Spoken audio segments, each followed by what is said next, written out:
Every single direction turns into a debate, and you're exhausted before you finish a sentence. This isn't defiance, or at least it may not be. Sometimes arguing is a child's way to feel powerful. And that matters because if we see arguing as disrespect, we usually respond in two ways. We argue back, or we shut it down with force. And honestly, both of those can make the pattern worse. Because now the child learns, this is how we fight for power in this house. You say, go clean your room. They say, why do I always have to? You say, because I said so. They say, that's not fair. You say, I'm the parent. They say, you always make me do everything. And suddenly, you're not talking about the room anymore. Now you're in a full courtroom drama over justice, fairness, chores, sibling equality, and your entire parenting philosophy. And the room sits there not clean. If every direction turns into a debate, then your child may have learned that arguing is the fastest way to pull you out of leadership and into negotiation. Positive discipline gives us a better lens here. The goal is not to crush the child's voice. The goal is to teach them how to use their voice respectfully, at the right time, and without turning every boundary into a battle. Because we do want kids who ask questions, kids who can think. We want kids who can respectfully disagree. We do not want kids who believe that every direction requires a legal defense. So when your child argues about everything, your first question is not, how do I win this argument? The better question is, why does my child feel the need to turn this into an argument? Sometimes it's habit. Sometimes it's temperament. Some kids are verbal processors. They think out loud. They need to talk through everything. Some kids are justice sensitive. They notice every difference between themselves and their siblings. Some kids are tired, hungry, overstimulated, or discouraged. Some kids argue because they feel powerless and they're trying to grab control whenever they can.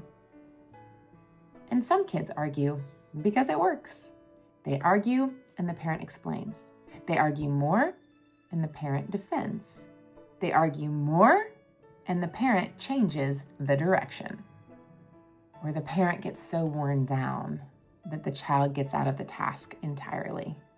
So the child learns, if I argue long enough, I could win.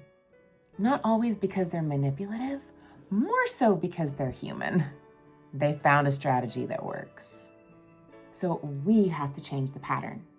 Not get harsher, but get clearer. Kind and firm at the same time. Kind says, you're allowed to have thoughts and feelings. Firm says, but this direction is not up for debate right now. That line alone can change so much. You're allowed to be disappointed. The answer is still yes.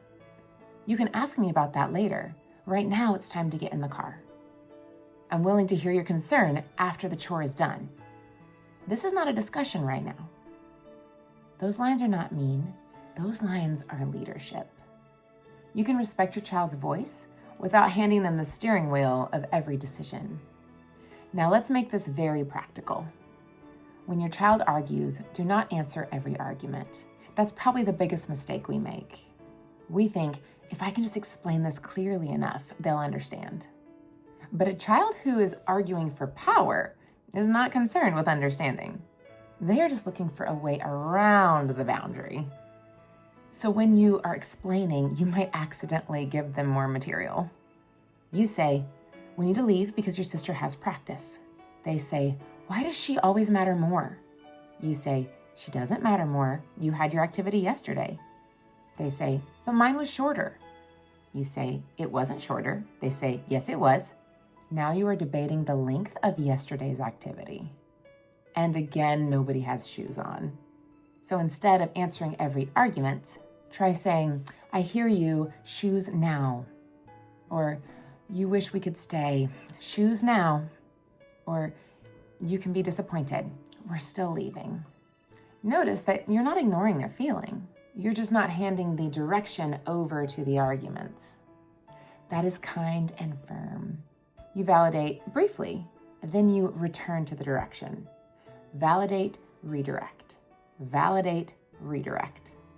Not validate, explain, defend, debate, lecture, collapse.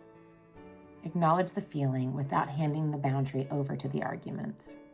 That teaches the child your voice matters, but timing matters too. There is a large difference between respectful problem solving and arguing in the moment to avoid responsibility. Your child's voice can matter without every direction becoming a negotiation. Now here's where parents need to be honest. Sometimes we create argument because we over-explain, especially if you're a thoughtful parent. You want your child to understand your reasons. That is not bad, but too much explaining can accidentally train your child to believe that they have to agree before they obey you. And that is not how family life works. There are times for explanation. There are times for discussion. There are times for teaching. And then there's the time to move. Another piece here is offering choices before the argument starts. A lot of arguing comes from kids feeling like everything's being done to them. So look for places where you can give appropriate power.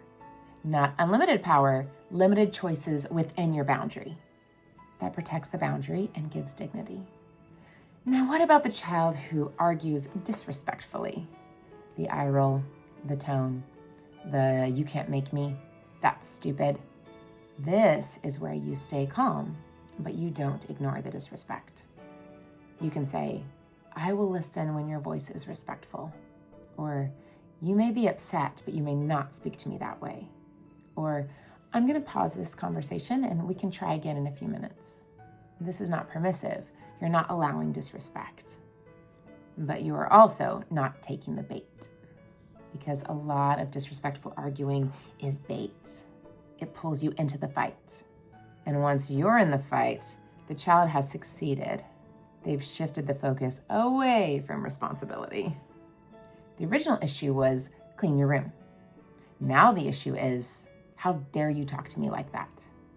And yes, tone matters. But if you abandon the original direction every time the child gets snippy, the child may learn that attitude derails responsibility, so you can address both.